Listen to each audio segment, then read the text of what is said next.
ಅಧ್ಯಕ್ಷರುಗಳೇ ಆಗಮಿಸಿದ್ದೀವಿ. ಈಗ ಬಹಳ ಸಂತೋಷದ ವಿಷಯ ಅಂತಂದರೆ, ನಮ್ಮ ಕ್ಷೇತ್ರಕ್ಕೆ ಉಜಿರೆಯಿಂದ ಉಜಿರೆಯಿಂದ ಕರಿಶಾಂತಿವರೆಗೆ ಆಗತಕ್ಕಂಥ ರಸ್ತೆಯಿಂದಾಗಿ ಇಲ್ಲಿಗೆ ಬರ್ತಕ್ಕಂಥ ಇದು ಕೇವಲ ನಮ್ಮ ಜಿಲ್ಲೆಗೆ ಸಂಬಂಧಪಟ್ಟಂಥ ರಸ್ತೆ ಅಲ್ಲ, ಇಡೀ ರಾಜ್ಯಕ್ಕೆ ಸಂಬಂಧಪಟ್ಟಂಥ ರಸ್ತೆ. ಇಲ್ಲಿ ಬರುವಂಥ ಯಾತ್ರಿಕರು ಎಲ್ಲರೂ ಕೂಡ ಇದರ ಪ್ರಯೋಜನವನ್ನು ಪಡೆಯಲಿಕ್ಕಿದ್ದಾರೆ. ಇದರಿಂದ ವಿಶೇಷವಾಗಿ ನೇತ್ರಾವತಿಯಲ್ಲಿ ಸ್ನಾನ ಮಾಡಿ ಇಲ್ಲಿ ಬರುವಾಗ ಅವರಿಗೆ ಸುಲಲಿತವಾಗಿ ಪ್ರಯಾಣದ ಅವಕಾಶ ಇದೆ. ಹಾಗಾಗಿ ಇಂತಹ ರಸ್ತೆಯನ್ನು ಮಾಡಿದ ಕೇಂದ್ರ ಸರ್ಕಾರಕ್ಕೆ ಮತ್ತು ನಮ್ಮ ಸಂಸದರಿಗೆ, ಶಾಸಕರಿಗೆ ವಿಶೇಷವಾಗಿ ಅಭಿನಂದನೆಯನ್ನು ನಾನು ಸಲ್ಲಿಸ್ತಾ ಇದ್ದೇನೆ. ಸುಮಾರು 614 ಕೋಟಿ ರೂಪಾಯಿ ಖರ್ಚಿನ ಇದನ್ನು ಶಿವಪ್ರಸಾದರವರು ತಮ್ಮ ಸೇವೆಯಲ್ಲಿ ಬಹಳ ಚೆನ್ನಾಗಿ ಪ್ಲ್ಯಾನ್ ಮಾಡಿದ್ದಾರೆ ಮತ್ತು ಮುಗುರುಡಿ ಶೆಟ್ಟರು ಇದನ್ನು ವಹಿಸಿಕೊಂಡು ನನಗೆ ತುಂಬ ಸಂತೋಷ ಆಗಿದೆ. ಯಾಕೆಂದರೆ ಈಗ ನಮ್ಮ ರಸ್ತೆಗಳನ್ನೆಲ್ಲ ಅವರು ಟೇಕ್ ಓವರ್ ಮಾಡಿ ಈಗ ರಸ್ತೆಯನ್ನು ಭಾಳ ಸುವ್ಯವಸ್ಥಿತವಾಗಿ ಮಾಡಿದ್ದಾರೆ. ಅದರಲ್ಲಿ ಸುವ್ಯವಸ್ಥಿತವಾಗಿ ಆಗ್ತಾ ಇರಲಿಲ್ಲ.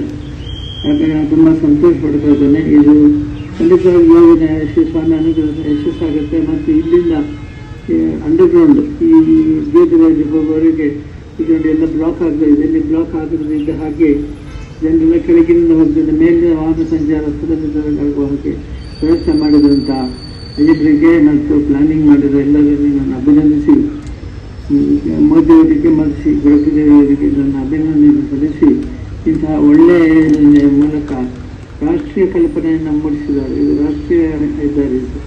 ಇದು ಸ್ಪರ್ ರೋಡ್ ಅಂತಂದರೆ ಕೇವಲ ಧರ್ಮಸ್ಥಳಕ್ಕೆ ಸಂಬಂಧಪಟ್ಟದ್ದಲ್ಲ. ಇಲ್ಲಿಗೆ ಬರುವಂಥ 90% ಜನ ಹೊರಗಿನ ಜಿಲ್ಲೆಗಳಿಂದ ಬರುತ್ತಂಥವ್ರು. ಕೇವಲ 10% ನಮ್ಮ ಊರಿನವರು ಆ ಕಡೆ ಈ ಕಡೆ ಸಂಚಾರ ಮಾಡ್ತಾರೆ. ಹಾಗಾಗಿ 90% ಹೊರ ರಾಜ್ಯದಿಂದ ಬಂದಂಥ, ಹೊರ ಜಿಲ್ಲೆಯಿಂದ ಬಂದಂಥ ಯಾತ್ರಿಕರಿಗೆ, ಜನರಿಗೆ ಇದರಿಂದ ಹೆಚ್ಚಿನ ಪ್ರಯೋಜನ ಆಗುತ್ತೆ ಅನ್ನೋ ಕಾರಣಕ್ಕಾಗಿ ಮತ್ತೊಮ್ಮೆ ಅವರನ್ನೆಲ್ಲ ಅಭಿನಂದಿಸಿ, ನಿಮ್ಮ ಈ ಕಾರ್ಯಕ್ರಮ ಬಹಳ ಯಶಸ್ವಿಯಾಗಲಿ, ಅಷ್ಟು ಶೀಘ್ರವಾಗಿ ಈ ರಸ್ತೆ ನಿರ್ಮಾಣ ಆಗಲಿ ಅಂತ ನನ್ನ ದೇವರಿಗೆ ಶಾಸಕರಾದ ಹರೀಶ್ ಕುಂಜಿಯವರು ಬಹಳ ಆಸಕ್ತಿಯಿಂದ ಈ ರಸ್ತೆಯ ಬಗ್ಗೆ ಕೆಲಸ ಮಾಡಿದ್ದಾರೆ. ಅವರನ್ನು ವಿಶೇಷವಾಗಿ ಅಭಿನಂದಿಸಿ, ಈ ಕಾರ್ಯಕ್ರಮದ ಎಲ್ಲ ಸಂಯೋಜಕರು ಮತ್ತು ಎಲ್ಲ ಕಾರ್ಯಕರ್ತರನ್ನು ಅಭಿನಂದಿಸಿ, ಒಳ್ಳೆಯ ಯೋಜನೆ ಮತ್ತು ಕಾರ್ಯಗತ ಆದಾಗ ಈಗಾಗಲೇ ಅವರಿಗೆ 2 ಕಿಲೋಮೀಟರ್ ಹತ್ತಿರ ಆಗುತ್ತೆ ಅಂತ ಸಮಯದ ಉಳಿತಾಯವಾಗುತ್ತೆ, ಶೀಘ್ರವೂ ಪ್ರಯಾಣ ಮಾಡಬಹುದು. ಈ ಹುಲ್ಲಿಯನ್ನು ಕಂಡಿದ್ದೀರಿ, ರಬ್ಬರ್ ನಾವು ನಡೆಸಿದ್ದು ಕ್ಷೇತ್ರದಲ್ಲಿ ಅದರ ಕಿರಿಕಿರಿಯವರಿಗೆ ಇದನ್ನು ಸೂಚಿಸಬೇಕು ಅಂತ ಇದ್ದೇನೆ. ಇದೆಲ್ಲ ಮಣ್ಣು ಗಡ್ಡೆಯಲ್ಲೆಲ್ಲ ಜರಿದಾಗ ಅದಕ್ಕೆ ಈ ರೀತಿಯ ರಬ್ಬರ್ ಪ್ಲಾಂಟೇಶನ್ ಕವರ್ ಕ್ರಾಪ್ ಅಂತ ಹೇಳ್ತಾರೆ. ಕವರ್ ಕ್ರಾಪ್ ಅಂದರೆ ಮಣ್ಣನ್ನು ಹಿಡ್ಕೊಳ್ತದೆ ಬೇರೆ. ಮತ್ತು ಡಿವೈಡರ್ ಇರತಕ್ಕಂಥ ಇಲ್ಲಿ ಎಲ್ಲ ಗಿಡಗಳನ್ನು ನಾವೇ ಮೇಂಟೈನ್ ಮಾಡ್ತಾ ಇದ್ದೇವೆ. 2 ಕಾರಣಗಳಿಂದಾಗಿ ಇದು ಆದಷ್ಟು ಕೆಲವು ಕಡೆ ಆದರೂ ಬೀಳ್ತಾ ಇದ್ದಾರೆ. ರಸ್ತೆ ಕಡಿಮೆ ಬಿದ್ದರೆ ನನ್ನ ದೃಷ್ಟಿಯಲ್ಲಿ ಇದು ಕವರ್ ಕ್ರಾಪ್ ಹಾಕಿದ್ರೆ ಇನ್ನು ಹೆಚ್ಚು ಬೀಳ್ತಾ ಇತ್ತು. ಇದನ್ನು ಕೇಂದ್ರ ಸರ್ಕಾರ ಕೂಡ ನಾನು ಫೋಟೋ ತೆಗೆದುಕೊಂಡು ಹೋಗಿ ಪರಿಸ್ಥಿತಿದ್ದೇನೆ.